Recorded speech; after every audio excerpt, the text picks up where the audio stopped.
Welcome to the Top 10 Gardener with Master Gardener Ken Lain. Gardening can be challenging, but with Ken's tips, tricks, and top 10 advice, you'll reap huge rewards. Now welcome your garden host, Ken Lain. And welcome to this week's edition of The Mountain Gardener. Your host, Ken Lain, here every week talking about the landscapes of northern Arizona. And we are in the peak of the planting. May is the peak of the planting season. This is when all the gardeners are out putting plants in and all the departments. So at a garden center, we have a tree department. So trees have been going in since they go in 12 months out of the year. So evergreens in the winter, fruit trees in the early spring. Now it's all the blooming trees. Then it'll be shade trees, then autumn trees. They're all the time going. Perennials, pretty much, it changes up the perennial department, things that come back year after year. It's a growing trend. Lots more people like to plant it once and done. Plant it and it comes back for years. Then there's the annual department, that is flowers that bloom like crazy and then they die in the winter. So that one's only, May is the time for that. Vegetables, May is the time. Herbs. So if you're thinking about lemongrass and tarragon and curry and all the freaky, weird, different, unusual, I can't find that anywhere kind of herbs, now is the time. This is when you find them. And when you see them at a garden center, don't think, just grab them. So you go, oh, I've been looking for that kind of curry or Thai basil or strawberry mint. Just grab it. Because literally there's so many gardeners at the garden center in May that it can literally be gone that afternoon. A whole tray, 3 or 4 flats can be gone. So cilantro, that's an unusual one. Grab it while you can. Not putting pressure on you to buy now, but our garden centers, especially on the specialty crops, we don't commit that much. We don't have greenhouses filled. We go, well, let's grow 4 flats, and that's all we'll need because it's such an unusual type of, bay laurel. You just don't have that many that you sell, but they came in this week. So it's that kind of stuff. Cuban, Cuban oregano, huge, thick, leathery oregano, very fragrant, pungent, just kind of, oh, my mouth just watered thinking about using it in the kitchen. And then all the other variegated. You've got Greek, you've got Italian, French, you've got all the varieties. Red, there's all kinds of varieties. Now's your peak time. Several folks have been asking, yeah, but Ken, I was always told, wait till Mother's Day. Listen, if you wait till Mother's Day, it may be too late. You grab them when you can. And I think you can put them in. And if you see the weather in your neighborhood dropping down into the 30s, throw a sheet over them. Anything will keep the frost off. And it won't freeze very hard. It'll just be a flash, like thump, frost, and it's gone. So it's pretty easy to protect plants this time of year. And most plants don't really care. Like herbs, most herbs, except for basil, they don't care if it gets cold. They're happy. They're fun. Strawberries love the cold. Cabbage, love. Broccoli, cauliflower, love the cold. Some things, maybe, eggplant's a little more sensitive, but I think you could put that in now and it would start to grow quickly. If you look at the weather forecast, first part of May, basically through May, it's 70s. And the nighttime temperatures are 40s. That's like the perfect growing weather. You couldn't ask for better gardening weather, whether it's for annual flowers, herbs, vegetables, perennials, tree shrubs. They're all lilacs are in full bloom. The roses are here at full glorious bloom. And now it's okay to plant them now. Some things, really be careful with your vegetable crops. They take some richness, some good soil. And if you're just throwing them into the same old soil you've had, just turned it once, you should probably add some nutrients, at least a fertilizer. So at least put a vegetable food and blend that in. I would say even add some organic compost. So we make a premium mulch. It's just a composted down to a 1/4 inch minus. Is made to enrich the soil, feed the worms, help things root out faster. It add some. If you're doing containers and raised beds, I would say add some potting soil. So we make our own potting soil. It's not Miracle Grow or any of that kind of stuff. We make something that's better for here. It's made for here to grow plants that are grown here.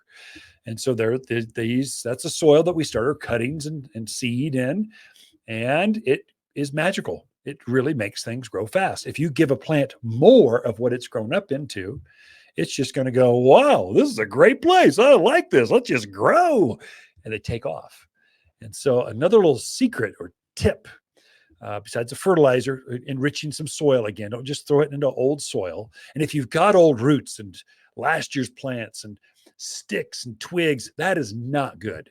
You do not want that at the root level of your vegetable garden. It will affect, as those things compost, they take nutrients away from the plant and they leave the plant wanting. So your production, your tomatoes will be smaller. You have less cucumbers. The squash won't form as easily. And so you want to thin or filter some of that out. What I also do, so I'm digging my plants, I'm getting a bottle of, or a canister of Aqua Boost crystals. Now, these are polymers, so they swell up and hold like 200 times their weight in water. Super helpful in raised beds, containers, or just in the ground. It really takes the edge off those plants. We have such extremes between daytime temperature and nighttime temperature. The plants have a hard time with that. And so that they can get real hot in the summer, in the day. And so the fruit will shrink as it's trying to take up enough moisture. And then in the evening, it almost gets too wet. As we cool, we'll drop 30, 40, 50 degrees from daytime to nighttime temperature. And so that messes with plants and they're trying to adjust. And so AquaBoost, it regulates the moisture at the root level. So the plants, when it needs moisture, those crystals release the water back to the plant. And when they don't need it, they absorb it up. So it kind of evens it out. Also adds some air. There's a lot of things that happen. We actually dip our polymers into mycorrhizal colonies. These are beneficials that attach themselves to roots of plants and extend the root hairs of plants. There's a symbiotic thing that happens. We're going deep into botany now, but it works. I mean, it really works. And so whenever I plant flowers, especially vegetables, herbs, I'm going to add just maybe a tablespoon. Just sprinkle at the bottom of the hole and then plant your plant. Then as you water, those crystals will swell up, release the mycorrhizal colonies, and the plant it'll start regulating the temperature. Really plays out well when it's June. June is a hot month. It's terribly dry. There's a prevailing southwest wind. You've got brand new foliage. And so that's where if you can regulate or help the plant keep up with the daytime moisture needs, it's a game changer for your plants. They'll start to produce faster. They'll set fruits better.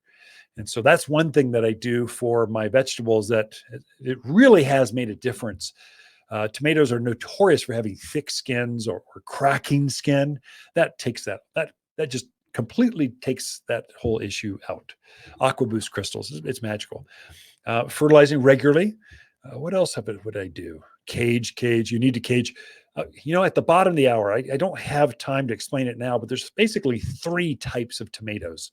I'll explain those in details, and that'll help you. Which ones do I add a cage, and which ones, it doesn't really matter. There's different varieties. And so for sure, if in doubt, if you're square foot gardening or high density gardening, cages are your friend. Stakes are your friend. Using the edge of the pot, having those cucumbers trail out over there, so it can spread out, not taking up space in the main garden, but spread out over the gardens. Strawberries, I do that a lot with strawberries. Around the outer edge of a container or pot, they're just pretty plants. Dark green, rich foliage, pretty flower, puts on a fruit that is delicious, or it's just beautiful. It's just a pretty plant, and it's aggressive. So when they're happy, they put on these long tendrils. So they're real pretty at the container's edge, or at the front edge of a raised bed, because they just look like your gardens are overflowing with life and wanting to just jump out of the bed and come eat dinner with you or something. You want happy plants and happy gardens. And if it looks like they're overflowing their beds, that's a good look. I think you're good to go. You can plant now. I think you've got a great selection. You've got poblanos. You've got all the fun ones that will run out at the end of the month. If you're waiting, we'll run out of some of those. We will always have mainly, I think, zucchinis, jalapeno peppers, celebrity tomatoes, but some we don't. So anyway, that's it for this segment. I got Lisa Waterslane coming in with your garden questions. Let's take a break. We'll be right back. Look, if your mom, wife, or mother-to-be enjoys dead cut flowers and the peace that comes when dining with all those kids, then by all means, take her to your favorite buffet rather than some piece of plastic. But if she really loves her garden, a gift card from Waters makes perfect sense. In reality, you're giving her 90 minutes of peace and quiet while she shops for her own flowers. Waters Garden Center, 1815 Iron Springs Road in Prescott, the place where people who love their gardening moms love to shop. You're listening to Garden Master Ken Lain, owner of Waters Garden Center in Prescott. Join his daily podcast for timely garden advice seasonally right for the gardens. Ken can be found throughout the week at Waters Garden Center in Prescott or through his website at top10gardener.com. You're listening to Garden Master Ken Lain and the Top 10 Gardener podcast. Welcome to the Top 10 Garden Show.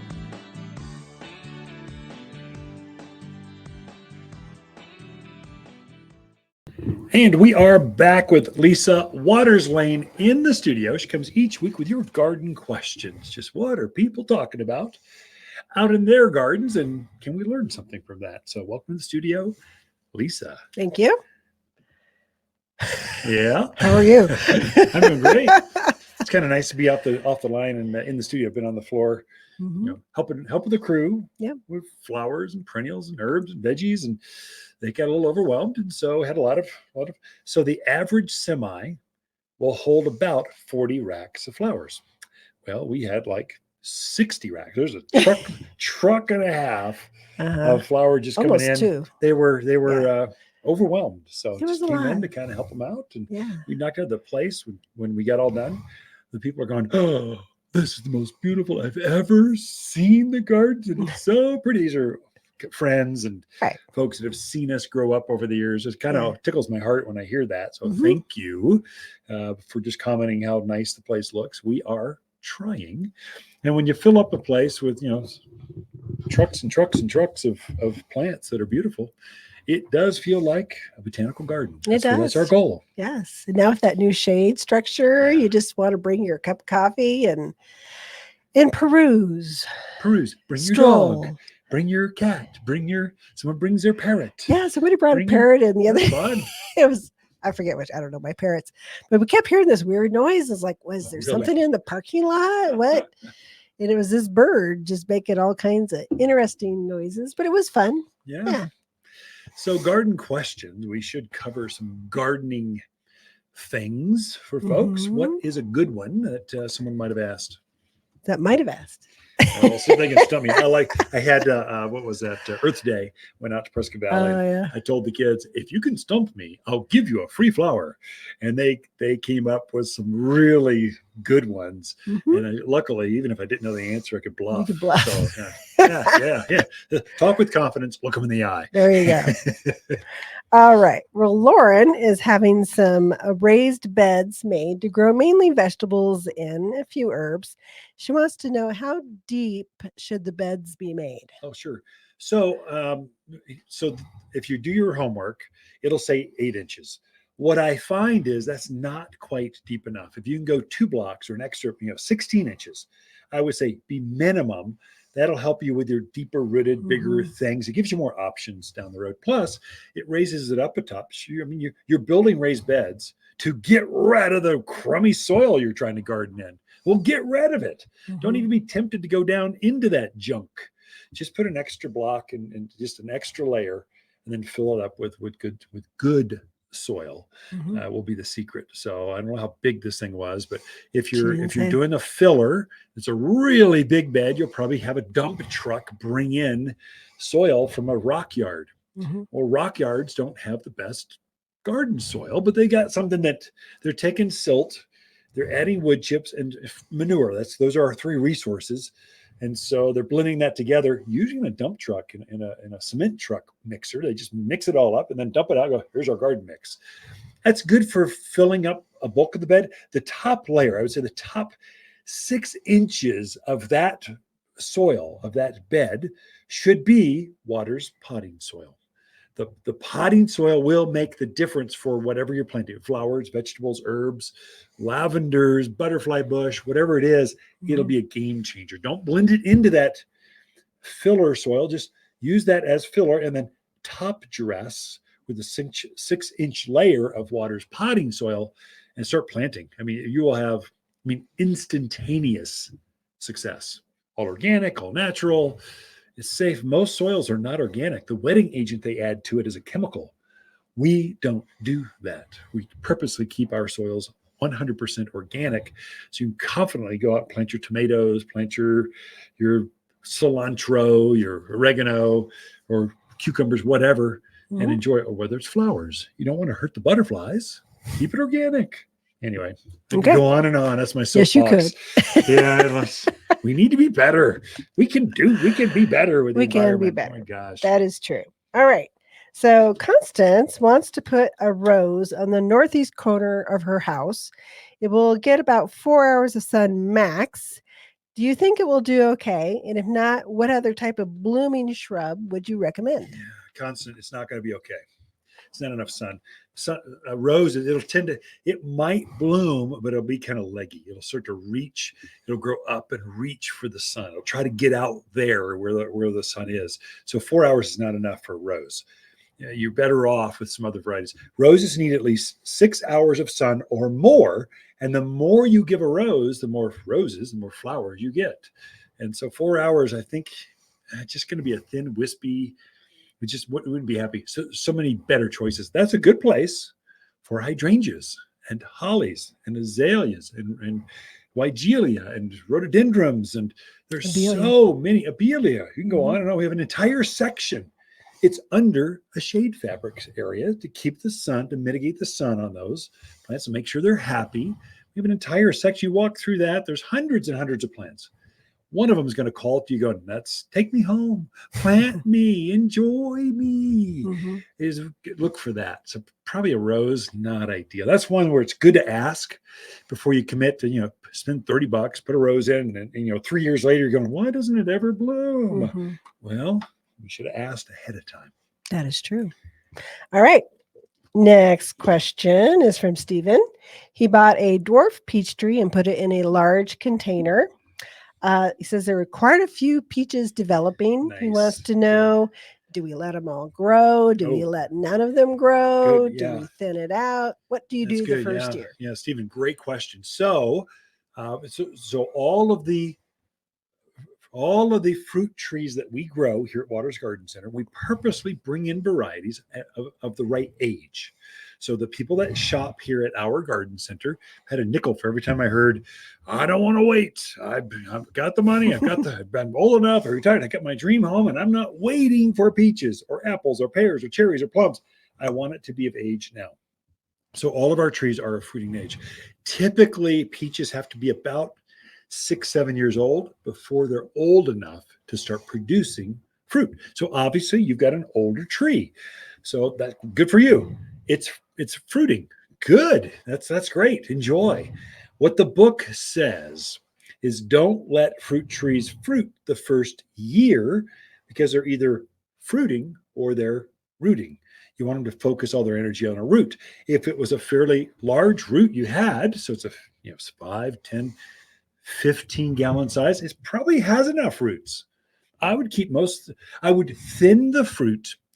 And, I would say peaches are notorious for producing so many fruits.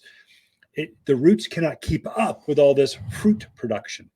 And so we tend to thumb prune or thin the fruit off of that. We'll thin it by about 50%. It's very painful, but you're taking all the weaker, competing, if in doubt, pick it out. Get it off of there and leave the strongest ones left. And so all the energy from that root will focus in on those remaining fruits. You get a nice, big, juicy, melt in your mouth peach. Oh, Stephen, you're going to be so happy. But I would say go ahead and let it fruit. Enjoy it. But I would take off probably half of all those smaller fruits. And you don't want to, you're kind of dime size. So they're obviously formed. And so you're just trying to thin those off real quick. It'll take you almost no time. You pick them right off. You don't need scissors or pruners. You just pick them right off.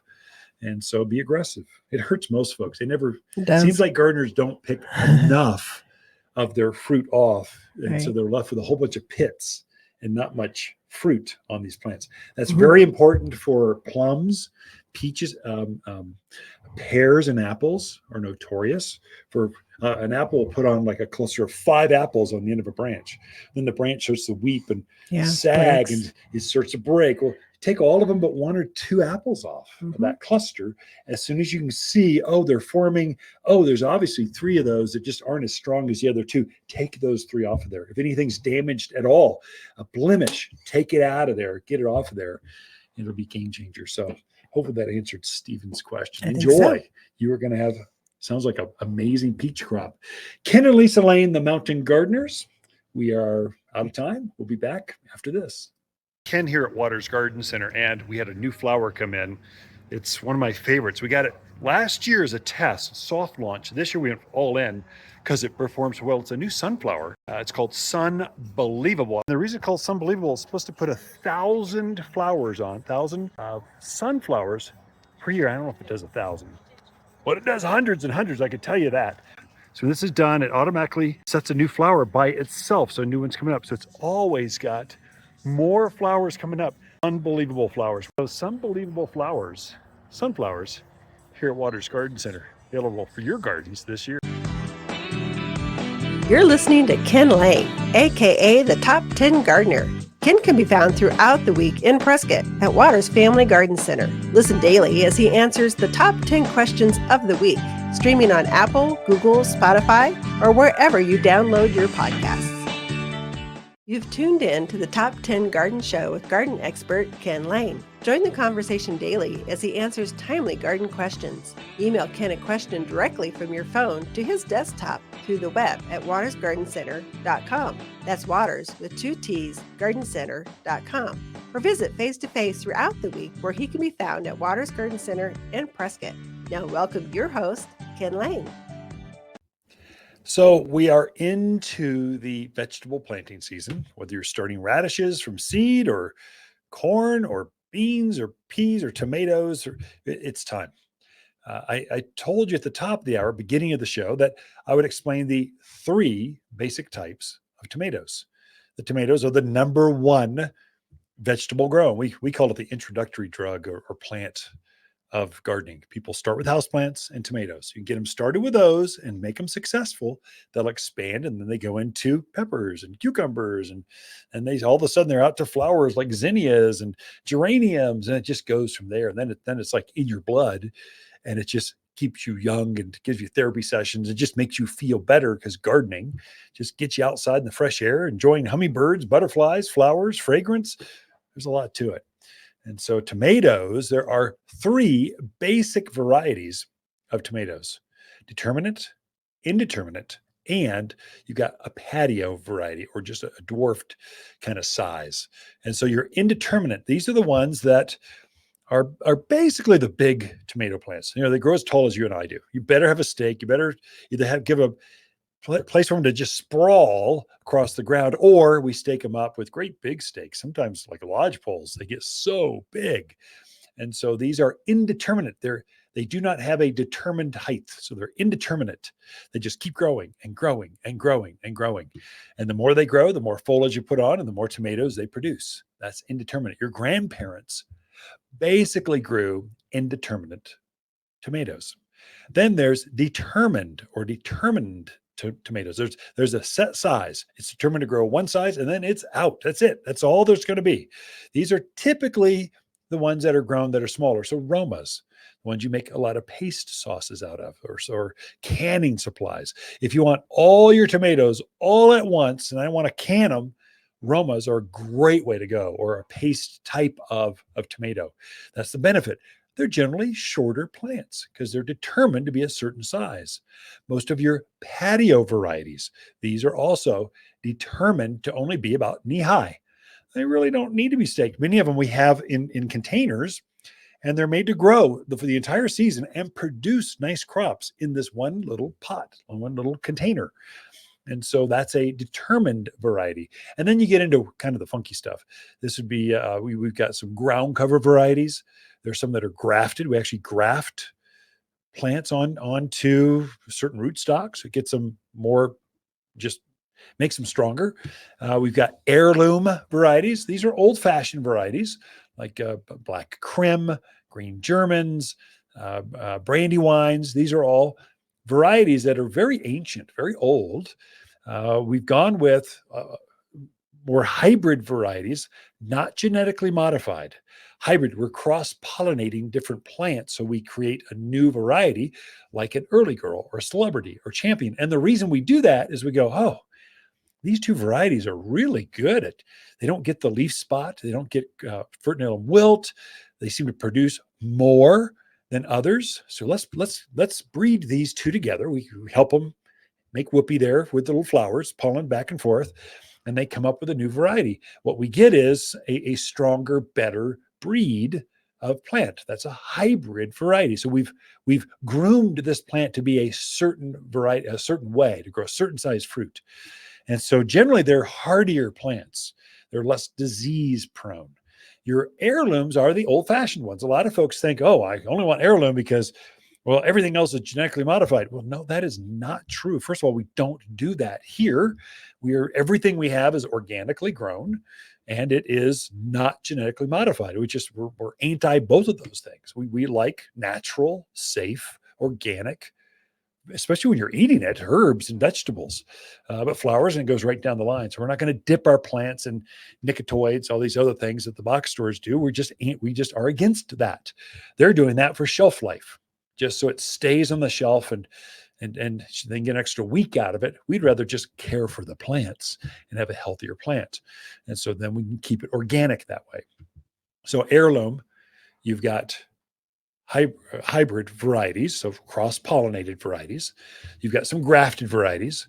You've got indeterminate. They grow big and lots of production. Generally, your big boys, beefsteaks, your big tomatoes, those are generally indeterminate because they need a lot of foliage to create that many and that large a fruit. Basically, tomatoes are a sugar-making factory. They just soak up the sun, create sugars, and put on fruit. That's what they like to do. But there's not space for a huge, 6 foot by 4 foot tomato in every garden. Sometimes you just want a patio tomato. Well, then you've got patio tomatoes too. And so that's kind of the different varieties of tomatoes and where you put each. There's not a right or wrong. There's just your favorite. My mouth's just watered thinking about fresh tomatoes. Oh, there's nothing better. Okay, we've got Lisa Watersline coming in with your garden, with her segment right after this, but let's take a quick break. We'll be right back.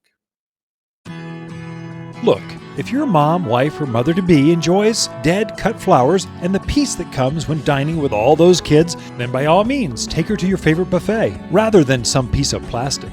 But if she really loves her garden, a gift card from Waters makes perfect sense. In reality, you're giving her 90 minutes of peace and quiet while she shops for her own flowers. Waters Garden Center, 1815 Iron Springs Road in Prescott, the place where people who love their gardening moms love to shop.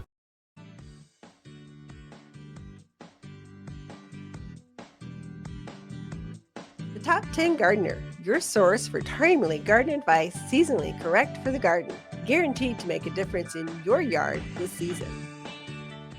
You've tuned in to the Top 10 Gardener with garden expert Ken Lain. Join him daily as he answers timely garden questions that are sure to make a difference in your gardens. Now welcome your host, Ken Lain.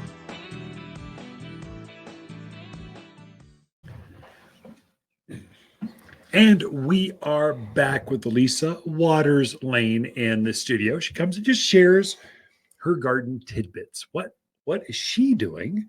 What does she see in her own gardens? Or while she's walking around, I had someone come in. I was helping her just before the show. She said, "Oh, Ken, have you ever been to the Dallas Botanical Garden?" I said, "Yeah, it's great. Have you been to the Phoenix one? Have you been to the Portland, British Columbia? Barcelona has a really great botanical garden. Denver, surprising. Montreal, surprising. We love botanical gardens. So in the winter, we like them in the summer. We like them in the spring. We like them Seems like a Dr. Seuss rhyme or something. Go with that. I don't know. So anyway, how do we get off on that? It's all you. All me. All right. So we were at that season. I think last week we talked about growing flower, redoing your flower containers. So this week I wanted to talk about doing vegetables and herbs in containers, because it is a really super easy way to grow your veggies and your herbs. If you don't want to be digging in your soil, if you don't want to do a big garden plot, so maybe you want we used to call it salsa garden. So some tomatoes and some peppers and things like that we just grew to make fresh salsa with. So growing things in containers are just so easy. It truly is. Just fill really it up, plug them in, and that's that eat water. That's it. Right. But there are a few things we should probably talk about.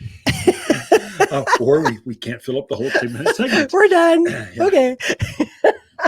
So when you're picking a container, make sure you have a container that has good drainage holes, especially important for those veggies and herbs. Spend a lot of your herbs like rosemary and lavenders. They don't want to be soggy wet. No. Oh boy. So you better make sure you've got some good drainage holes in those pots, whether you're using plastic, wood, the big ceramics. Just make sure it drains well for them. Yeah. The other thing to think about is when you're potting those, put the pot where you want it to be before you start planting, because at least before you water it, because it will get heavy, and you're not going to be wanting to traps that thing all across the yard to find the get a caddy. We make rolling saucers. True, kind of roll it where you want. Good point. Okay. But yes. Also, the thing you want to look for is just adequate size. So I would say the absolute minimum in my mind would be something that's maybe 10 inches wide, 12 inches deep. And that's probably more for herbs. Yeah. If you're growing like a tomato in there, the other thing to think about is you're going to want to either use poles or a tomato cage. So it's got to be deep enough to put that in there to support it. Yeah. Yeah. Because a lot of those tomatoes, they get big and they get some weight to them once they get some tomatoes they get growing. windy is what happens. The wind will catch them and they flip all over. So a bigger sauce or bigger soil is basically a sponge. And so it's pretty lightweight when you fill it up and plant. Right. But then when you water, people are stunned at how much water it takes to hydrate that soil. That's because basically you're filling that container up with water, and the soil is simply absorbing that and holding it there. So it takes a tremendous amount. The initial watering, it takes more than you think to hydrate all that stuff. So it's very important to, once you get your potting soil in there, make sure it's moist. Not soggy wet, not gooey, but make sure it's moist so that when you put that new plant in there, it's not going to suck all the water away from the plant. So make sure the soil is moist and make sure your plant has been watered. You do not want to put a dry plant into the soil. Yeah. Just make sure they're both hydrated. Yeah. Don't want dry plants, dry soils. That does not make for happy gardeners. It does not. Also, I always recommend, especially for tomatoes and pepper, things that like that real even watering, the Aqua Boost crystals, I think, are amazing, but especially for tomatoes, because tomatoes don't like to be soggy wet. They don't like to be bone dry. They just like that real even, moderate watering. I find with our peppers, they're less, if peppers get stressed, they get super hot. So if you want sweeter tasting, more flavorful, not just hot peppers, Aqua Boost crystals really do regulate that out. And it's a game. Onions the same way. Onions get a bitter. If they get stressed, they aren't as sweet. Right. So I think everything benefits from that. Use it on everything. And you can only buy them at Waters Garden Center. We do actually make them here. So it looks kind of a cheesy looking product because we're actually bottling it. We're making it. We're put the lick and stick label on it. It's not something you can get professional. It's something that's locals that are using it locally for local plants. And it does actually work. Definitely. So also your potting soil, make sure you use a good potting soil that actually will drain, because there's some potting soils that have like wetting agents in them. Yeah. And boy, that water just hangs around. Yeah. And plants don't like that. They get a lot of root rot. That's also a chemical they add. That's why I have a hard time sourcing our recipe for our soil manufacturer. We have a recipe that we like. Make it like this and don't get creative. And we do not put wetting agents in it for that reason, because they're only chemical. There's always chemical dipped soils to make it wet down better. Mm-hmm. Well, I feel bad for organic gardeners. You know how hard it is to do organic gardening? I had the plant, but your soil, the fertilizers are chemically induced. Using city water, they add chlorine and fluorides and all kinds of crazy stuff. We can keep this organic. Sure. We really can. Okay. Also, when you're filling pot, leave about 2 to 3 inches at the top of the pot, so that when you water it, that water has a chance to kind of pool there and drain through. Because if it's too full, it just goes whoop right out of the top of the pot, and nothing gets down in there. So, give yourself some room in there. If you're using multiple plants, so it's fine if you're going to put 2 different peppers in a pot, as long as you got the width and the size to it. It's fine to do that. We've done where was it peppers, and then we put zucchinis or cucumbers on the edge so they could spill over. So you can do that. Just make sure you're not overwhelming your pot. You do want to give these guys some space to grow. It's mainly when they choke themselves out from light. It's a light thing, not so much root thing, though the soil is good. But when you've got like corn shadowing all your tomatoes because it's on the south side, and all of a sudden everything behind it can't get sun, they don't like that. So make sure they get enough sun. They're sharing the sunshine together because there's enough for everyone. And some people like to, like tomatoes, they like to put some marigolds in there, kind of do some companion planting. So give yourself some room for that, and that's perfectly fine. The other thing I would mention is watering. So when you water these pots, we're at that weird point right now where maybe you don't need water every day, maybe you do, but we'll be there quickly. Yeah. So it's always best to hydrate your plants in the morning. It's best to give them enough water that they can get through the day. Some people go, well, I just water it twice a day.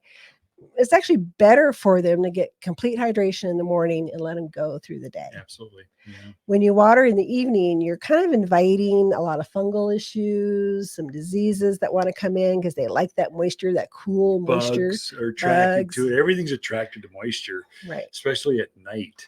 So you're better to have it go water in the morning. Yeah, I'd say in the dawn. Earlier the better. First light. And then it's okay to use a drip system with them. You just make sure your drip is running. Make sure it's in a spot where it's getting the entire pot wet. If you stick it at the edge, probably not as good as putting it as close to the middle as you can get it. And make sure it's running long enough to saturate that pot, to get some good moisture in there. So you might have to go out and experiment a little bit with it, because there's no hard fast rule, right? I can't tell you run your system for 10 minutes because I don't know how much water is coming out. Water it until this water comes out the hole in the bottom. That means you've saturated the entire root zone. That's how much you know. And I really like the drip system. They make one that's on a stake, and then it's a 0 to 10 gallon per hour, but it makes a spray, kind of a mini spray that works really, really effective on containers. I know your list goes on, but we're out of time. Folks will have to come in and talk to Lisa to get more details on how to grow herbs and vegetables in your own containers. But Ken and Lisa Lain, the Mountain Gardeners, will be back after this. Ken here at Waters Garden Center, and we had a new flower come in. It's one of my favorites. We got it last year as a test, soft launch. This year we went all in because it performs well. It's a new sunflower. It's called Sunbelievable. And the reason it's called Sunbelievable is supposed to put 1,000 flowers on, 1,000 sunflowers per year. I don't know if it does 1,000, but it does hundreds and hundreds, I can tell you that.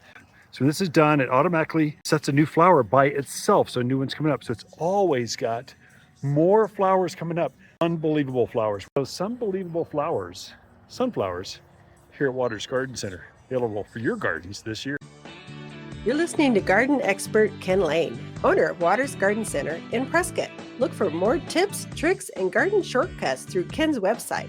Additional shows of this podcast, read his weekly garden column, or follow him on Facebook, Instagram at watersgardencenter.com. That's Waters with 2 T's, gardencenter.com. Welcome to the Top 10 Garden Show with Ken Lain. Listen to Ken's tips, tricks, and garden shortcuts guaranteed to make your gardens more beautiful than ever this year. Now welcome your host, Ken Lain. And we are back with the Mountain Gardener, your host, Ken Lain. We're here every week talking about gardening, but part of the beauty of having a studio right here at the Garden Center is when you get your garden experts, the salespeople that come that sell us our products here, they're doing product training to our staff so that we can go impart that knowledge to our gardeners.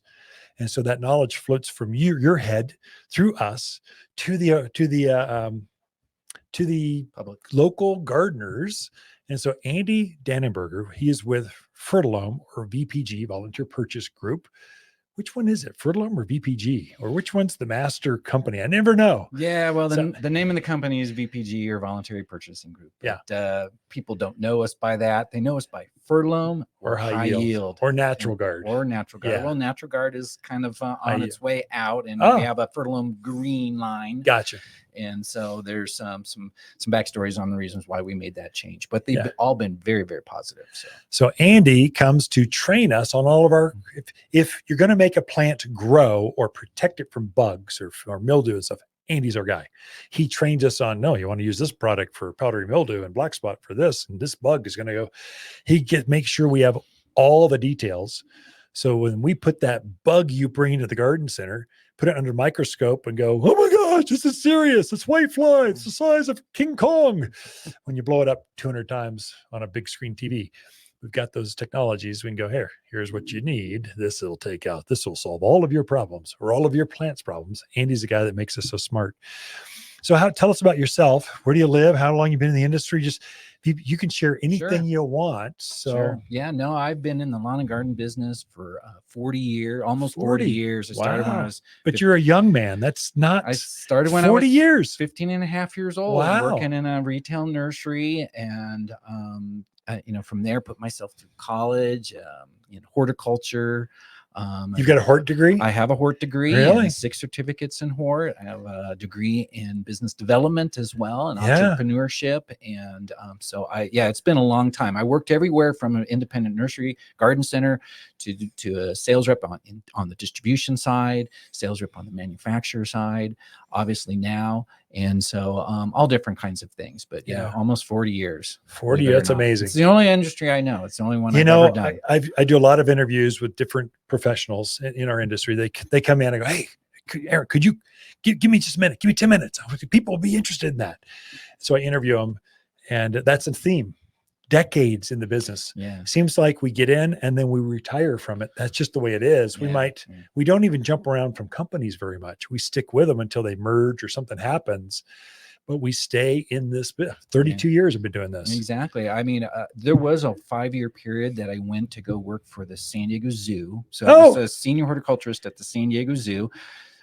Pretty much, related, but I worked there for about 5 years, and then my heart always has been in the lawn and garden business. Really? So I got back into the corporate world and found Fertilome, and that's where I've been now for 10 years. And I absolutely love it because I believe in independent nurseries and garden centers. Yeah. I really, really do. So now independents, farmers, we're big into co-ops. And so we like getting together because we can't find the representation that we need. So we just go in together and we form these companies called co-ops, and Volunteer Purchasing Group is a co-op. We're one of the owners with several other garden centers. And so you help us manufacture the right way, get it all labeled, legal, all that other stuff we got to do that we can't do. We hire you all and you just come in and you help put this whole thing together. But explain what VPG is just for the audience, maybe what a co-op and how that whole thing works. Yeah, absolutely. I mean, we're a company based in Texas, northern Texas, just north of Dallas. And you're right, we are operate like a co-op. We're actually a Texas C Corp is what they call it there. Texas, they have a name for something completely different than what we all want to identify it as. But anyways, But yeah, we're a very special company. We only sell to independent nurseries and garden centers, so we offer protection. You'll never find any of our brands in a mass merchant or publicly traded chain store. The other part, like you said, we are a patron-owned company, so all of our distributors and independent nurseries that we do business with across the country are all patron owners of VPG. And it was started that way 56 years ago because of that insult. You have one of those customers that comes in and wants to buy something, and you sell that something to that person. What do? They take a picture of it. They look at the price, and what do? Put it back on the shelf and then go down the street to try to find it somewhere cheaper, Save 50 somewhere cents else. on it somewhere else. Yeah. And it's like, no. We stopped that and allowed our independents to sell it there. And that's the first and final stop, because you guys are the experts. Yeah. We want people to go to the experts to find out what there's, a solution to what their problem is in the garden. Yeah. You don't just have great products. I mean, the latest science is coming out of Fertilome, but then you back it up by training us so we sell it correctly for the right purpose, because these are toxins. I mean, so they kill bugs. You want to make sure you use those right, even if they're biological or completely organic. You still want to use them correctly, and so there's some training to it. And you make sure we're smart with that. Absolutely. There's 16 of us all over the country, and I cover the Southwest, and it's all about education. Education is so important out there because we want to train your employees so that they get the right information to the consumers out there. That's the most important thing, because all of the products that we have, we have 350 SKUs that we manufacture. Oh my gosh, really? All the way from synthetics to organics to pesticides, insecticides, fungicides, and herbicides, all of those things and everything in between. And the education part of it, sometimes you'll have insects on your plant or a really bad disease. Sometimes an organic product might not take it. You might have to do something a little bit stronger. And so it's all about education, timing, when to use it, how to use it, reading the labels, all those important things to make sure you're successful in your yard. So you live in Temecula, or I live in Murrieta, Southern California. Okay, gotcha. And that is in between San Diego and Los Angeles, but inland. Yeah. And I'm about 1,500 feet. But yeah, it's really close to Temecula and the wine country. There you go. Southern Napa, which some of the French Valley people call it. But there's about 38 wineries out there. And so, Lynn, I invite you to come out and, we'll do some wine tasting. Yeah, that sounds fun. So yeah, that's where I live. Married, have 3 kids. We're involved in scouting, and my daughter's 17, learning how to drive. Oh my gosh, pressure, Dad. 16, almost 17, but we got a lot of going on. So So tell us something intimate. If you only had one plant you could put in your backyard, only one, what would that be? One plant. I have always It's got to be bug free, I guess. So well, you don't want to spray any of your stuff on it. I want something easy to care for. Yeah, I don't know about bug free, but I'm always been a person about roses. I don't know what it is. Okay. I Classic love roses. I have roses in containers. I have roses in pots. I have climbing roses along my back fence. Nice, beautiful. And it's some of them are not disease resistant, some of them are not insect resistant, because there are roses out there that you can, I even have shrub roses too, which are really super easy to grow. But I'm fascinated with roses because I just like all the different colors. I like to cut them. I like to, smell them, grow them, smell them, bring them in the house, have them in vases for my wife or whatever. So I've always been a big, huge rose guy, and roses have kind of taken a beating over the years. People don't like to grow them, but they're coming back. There's some good companies out there, and they make some great disease resistant roses. There's some new varieties coming out that are easier to grow than ever. Absolutely. Well, roses, I'd probably be there with you too, because there's no other shrub that blooms that long continually, April through October. Just nothing else does that. There's some that do, butterfly bush and smoke bush and Rose of Sharon's in the summer. They do that, but they don't do it in the spring. Some of the spring things, lilacs, for they do it in the spring, but they do it in the summer. Roses do it nonstop. Especially shrub roses and carpet roses, they'll bloom 2 or 3 times or sometimes continuously all year. So they're great plants. Andy Danenberger with Fertilome Volunteer Purchase Group, VPG. He's their Western. You basically control the West. You said Southwest, but you're the whole Western country. I physically do Southwest. I am the senior sales manager for Western United States. I got 6 or 7 people that I'm responsible for administratively. But I do cover Southern California, Arizona, and Las Vegas. Wow. And Hawaii. I'm so jealous. Next time you're going to make trips, I'll go with you. Yeah, we're working on some good dealers in Hawaii. So that's going to appreciate you being here and making my staff. Really, I appreciate you making my staff so well. Thanks for taking a moment and help sharing some insider tips with my listeners. But we'll be right back with more right after this. Don't go anywhere. Look, if your mom, wife, or mother-to-be enjoys dead cut flowers and the peace that comes when dining with all those kids, then by all means, take her to your favorite buffet rather than some piece of plastic. But if she really loves her garden, a gift card from Waters makes perfect sense. In reality, you're giving her 90 minutes of peace and quiet while she shops for her own flowers. Waters Garden Center, 1815 Iron Springs Road in Prescott, the place where people who love their gardening moms love to shop.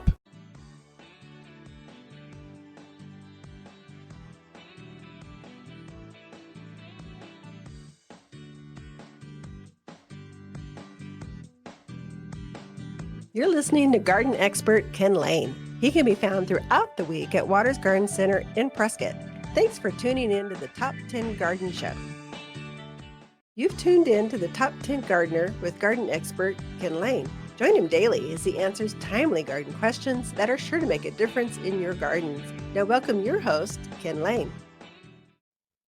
So I had mentioned it is time to plant your vegetable garden, your herbs, your flowers, whether it's perennial or annuals. So perennials they come back year after year. Perennial and permanent both start with P. Or annuals, they live annually and then they're gone. They might recede, but basically they're showstoppers for the season long. But by November, they're pretty much done. So they get frozen out. And so they're annuals. It is time to plant both. I thought I'd mention, how do you get the most out of your flowers? And there are some secrets. It comes down to food. For plants to produce that much growth and that many flower buds, and then to show off and be in color for that long, it takes a tremendous amount of energy to pull that off. If you're not fertilizing your plants regularly, they just kind of run out of steam. It looks like they're just anemic or they're just not doing well. They were blooming so well early in the season, and then they stopped and the flowers got smaller. There were less of them. There's a new flower we came in. We're going to start promoting this for Mother's Day. It's called Sunbelievable Sunflowers. It's a new variety of sunflower. It's a sterile variety, so it doesn't put seed.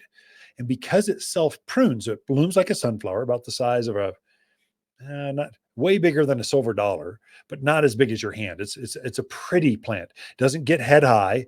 It gets up about knee high, about 3 by 3 by 3 or 2.5 feet by 2.5 feet by 2.5 feet, kind of like that, ball shaped, and just nonstop. It's saying Sunbelievable. It's supposed to put 1 million flowers on. I don't know about 1 million, but definitely thousands of flowers on this year.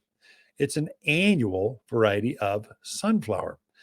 So for me, I grew it last year for the first time. It was a new introduction.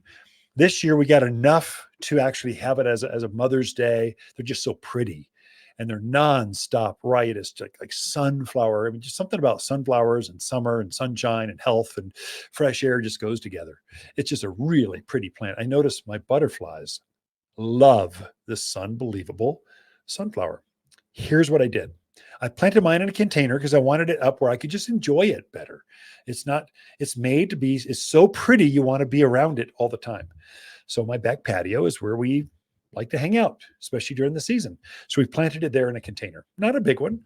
Maybe it was, 12, 14 inches wide, about deep. Watered it, every other day or so, and kept it healthy. Here was the secret. So I like to deadhead flowers. That's my thing. It's therapy for me. I like to go and pinch off the spent flowers. I give it some love. I talk to it. I shape it, give it a little haircut so she looks pretty. She just feels better about herself. And then she just puts on a whole nother set of flowers. And so deadheading is kind of my thing. It makes me happy and it makes my plants even happier. So I like to deadhead my flowers, and the sunflowers especially respond to that. And then here's the insider tip. I fertilized my flowering plants, but especially that plant last year, I really focused on this unbelievable sunflowers. I gave it some flower power. It's a water soluble. It's a scoop, 1 scoop of fertilizer in a gallon of water. I have my little green watering can out there. It's a 2-gallon watering can. So 2 scoops, put some water in it, and I go and water my flowering plants. And that thing just bloomed. I could not believe I've never seen a sunflower put that many flowers on. It truly does live up to the hype, which is, I'm kind of skeptical sometimes, but it really did. And so we went all in this year going, okay, that's Ken's favorite plant this year. We're going to have it for Mother's Day. It's going to be a promotion. We got several hundreds just sitting there. And so you'll see Facebook, Instagram. There's going to be a reel on it. It's going to be in the article. It's going to be everywhere. And so trying to promote it because it's just one of my favorite, just easy, sun-loving, takes the wind, attracts butterfly. It has everything you want. Typically, sunflowers don't attract a bunch of wild animals. So it should be relatively rabbit and javelina free too. Anyway, it's unbelievable. Using flower power makes it bloom all season long. That's it for Ken and Lisa. We are here throughout the week. We love talking to fans of the show. Look, if your mom, wife, or mother-to-be enjoys dead cut flowers and the peace that comes when dining with all those kids, then by all means, take her to your favorite buffet rather than some piece of plastic. But if she really loves her garden, a gift card from Waters makes perfect sense. In reality, you're giving her 90 minutes of peace and quiet while she shops for her own flowers. Waters Garden Center, 1815 Iron Springs Road in Prescott, the place where people who love their gardening moms love to shop. If you want a more fruitful garden, increased success in landscape that just feels better, then tune in daily to the Top 10 Garden Podcast. Years of tips, tricks, and garden shortcuts are guaranteed to make your gardens nicer than ever. Listen to this podcast or read Ken's weekly garden column by visiting watersgardencenter.com. That's Waters with 2 T's, gardencenter.com. Thanks for tuning in.